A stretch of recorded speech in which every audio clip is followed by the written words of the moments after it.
उमड़ा वाला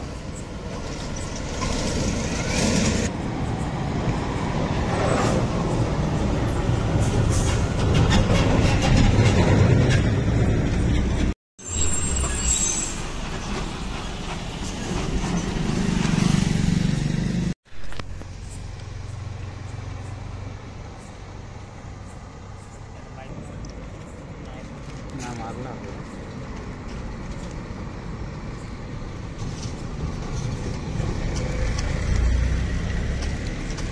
नमस्कार, मी गौरव गोपीचंद शामकुले। रात्रीचे सध्या आता 11 वाजलेले आहेत आणि 11 वाजता आम्ही काय करतो तर आम्ही जे मूलमध्ये 4 स्पीड ब्रेकर आहेत तिथे थांबलो आहे। रात्रभर त्या ब्रेकरवर अपघात होण्याची शक्यता आहे। ना त्याला रिफ्लेक्टर लावले आहेत ना त्याला पेंट मारले आहेत, फक्त ब्रेकर बनवून ठेवून द्यायचे आणि ते लावारीत सोडून द्यायचे। कोणाचा जीव गेला तरी चालेल, कोणाचा जीव जाईल याची कधी सांगता येत नाही। आणि अशी 4 ब्रेकर बस स्टॉपच्या जवळचा एक आहे, गांधी चौकातला एक ब्रेकर आहे। इथल्या कुठल्याही याला पेंट नाही, रिफ्लेक्टर नाही आणि स्वच्छ आणि सुंदर मूल म्हणतो रस्ते मस्त झाले, पण त्या ब्रेकरला पेंट मारणार कोण? नगर परिषद का PWD? असा प्रश्न माझ्यासमोर आहे। कित्येक दिवस झाले हे ब्रेकर तसेच आहेत लावारीसारखे पडून, पण कोणाच्या डोळ्यास येत नाही। रात्रभर गाड्या इथून सुसाट जात असतात। मूल शहर एकदम चांगलं शहर आहे, मस्त लाल लाल लाईटर लावून ठेवले आहेत इकडून तिकडून, पण त्याला ब्रेकरला एक पेंट मारू शकत नाही। एवढी बेकार परिस्थिती आपली झाली आहे। नसल तुमच्या जमत तर सांगा, 2 दिवसात ते तुम्ही पेंट मारा, त्याला रिफ्लेक्टर लावा, नाहीतर आम्ही त्या ब्रेकरवर मी स्वतः बसणार आहे इकडे साईडला आणि त्याचं आंदोलन तुम्ही करणारच आहे।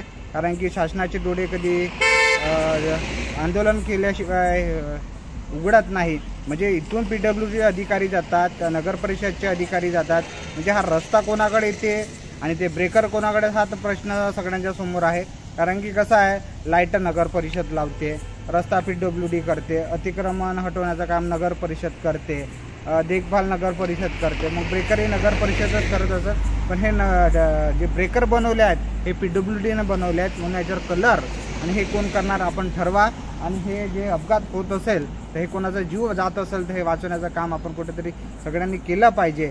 आणि आपण एवढे जे रात्री आम्ही काल तारीख किती होती? 28।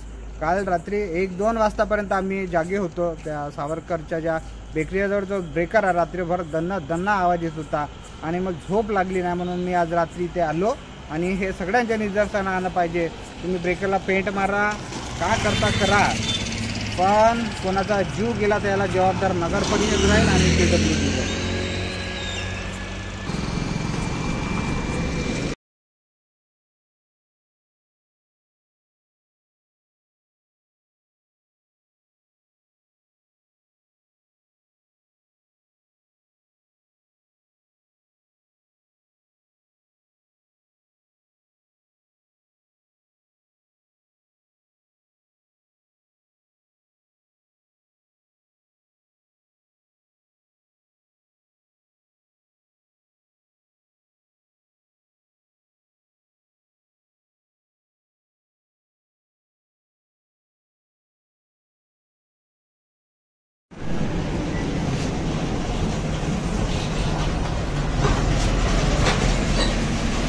हे सगळे प्रश्न हे माझ्या सध्याच्या हक्कासाठी नाही तर हे जनतेच्या हक्कासाठी आहे।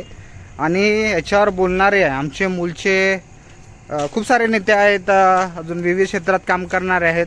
हे कोणाच्या निदर्शनास आलं नाही, पण मी हे व्हिडिओ टाकल्यावर कोणाच्या मनात, कोणाच्या पोटात, आता कोणाच्या मागवी दुखू शकते, याच्यात काही वांधा नाही। आणि असे भरपूर जण आहेत आमच्या मूलमध्ये, पण मी बिनधास्त बोलत राहणार। जनतेचे प्रश्न असतील ते उठवत राहणार आणि बोलणार। मी प्रशासनाला भेट नाही, मी चुकीचा कधी बोलायला भेट नाही. जे सत्य आहे ते बोलणारच. पोलीस कंप्लेंट झाली तरी चालेल, कधी जेलात जाण्याची पाडी आलीच माझ्यावर तरी मी जाण्यास तयार आहे. पण मी सातत्याने बोलत राहणार, आवाज उठवत राहणार. मी कोणाच्या बापाचा दबेल नाही. स्वतः मेहनत करतो आणि त्याच्यावर जगतो. आणि जे माझं कार्य चालू आहे हे सातत्याने देणारे पाठबळ माझे मित्र आहेत. जनसामान्य माझ्यासोबत सातत्याने असतातच. पण असे चोंडके चांडके जे आहेत काही ते कुत्र्यासारखे भुकत असतात. ते भुकू द्या, काही फरक पडत नाही. आणि सातत्याने आपण काम करत राहू.